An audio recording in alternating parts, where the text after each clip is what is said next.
पवित्र शास्त्र बायबल वाचन कार्यक्रम फिलिप्पीकरास लिहिलेलं पत्र अध्याय 3 मराठी. फिलिप्पीकरास लिहिलेलं पत्र अध्याय 3. फिलिप्पीकरास लिहिलेलं पत्र अध्याय 3.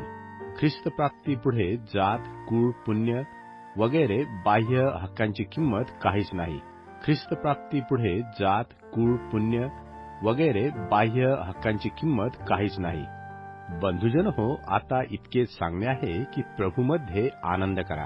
अशा गोष्टी तुम्हास लिहिण्यास मी कंटाळा करीत नाही आणि त्या तुम्हास दृढ करणाऱ्या आहेत.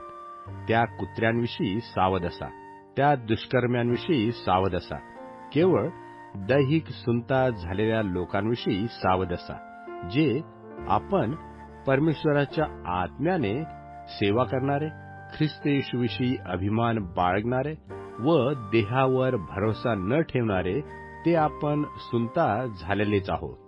तरीही देहावरही माझा भरोसा आहे. जर दुसऱ्या कोणाला देहावर भरोसा ठेवावा असे वाटते तर मला अधिक वाटणार.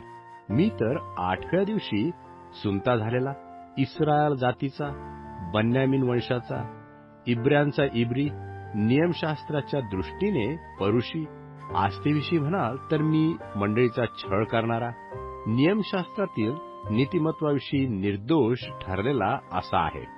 ख्रिस्त प्राप्तीकरता पौलाला लागलेली उत्कंठा. ख्रिस्त प्राप्तीकरता पौलाला लागलेली उत्कंठा. तरी ज्या गोष्टी मला लाभाच्या होत्या त्या मी ख्रिस्तामुळे हानीच्या असा समजलो.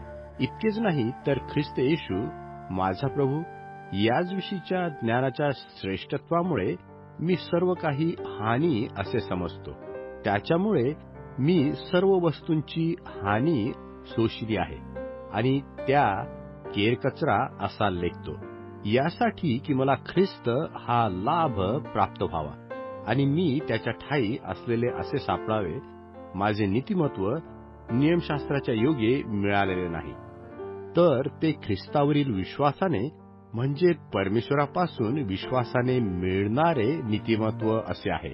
हे अशासाठी की तो त्याच्या पुनरुत्थानाचे सामर्थ्य व त्याच्या दुःखाचे भागीपण ही मी त्याच्या मरणाला अनुरूप होऊन समजून घ्यावी. म्हणजे मी कसे तरी मृतांचे पुनरुत्थान मिळवावे. मी इतक्यात मिळविले किंवा इतक्यात मी पूर्ण झालो असे म्हणत नाही, तर ज्यासाठी ख्रिस्त येशूने मला आपल्या कह्यात घेतले ते मी आपल्या कह्यात घ्यावे म्हणून मी त्याच्या पाठीस लागत आहे. बंधुजन हो, मी अद्यापि ते आपल्या कह्यात आणले असे मानित नाही, तर मागील गोष्टींकडे दुर्लक्ष करून व पुढील गोष्टींकडे लक्ष लावून ख्रिस्त येशूमध्ये परमेश्वराचे जे वरील पाचारण त्या संबंधीचा पण जिंकण्यासाठी मर्यादेवरील खुणेकडे धावतो. हेच एक माझे काम आहे.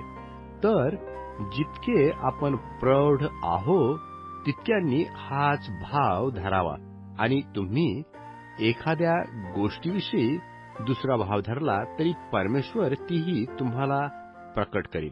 इतकेच की आपण ज्या नियमाने इतकी मजल मारली त्याच नियमाने पुढे चालावे. पौलाचे अनुकरणीय उदाहरण. पौलाचे अनुकरणीय उदाहरण. बंधुजन हो, तुम्ही सर्वजण माझे अनुकरण करणारे व्हा आणि आम्ही तुम्हास कित्ता घातल्याप्रमाणे जे चालतात त्याचकडे लक्ष असू द्या. कारण मी तुम्हास बहुत वेळा सांगितले व आताही रडत रडत सांगतो की पुष्कळ जण ख्रिस्ताच्या वधस्तंभाच्या वैऱ्याप्रमाणे चालणारे आहेत. नाश हा त्यांचा शेवट, पोट हा त्यांचा परमेश्वर आणि लाज हे त्यांचे गौरव आहे.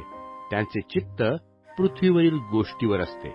ख्रिस्ती नागरिकत्व स्वर्गीय आहे. ख्रिस्ती नागरिकत्व स्वर्गीय आहे. आपले नागरिकत्व तर स्वर्गीय आहे.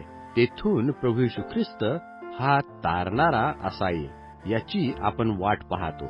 ज्या सामर्थ्याने तो सर्वच आपल्या स्वाधीन करण्यास समर्थ आहे, त्या सामर्थ्याने तो तुमचे आमचे नीच अवस्थेतील शरीर स्वतःच्या गौरव अवस्थेतील शरीरासारखे व्हावे म्हणून त्याचे रूपांतर करील.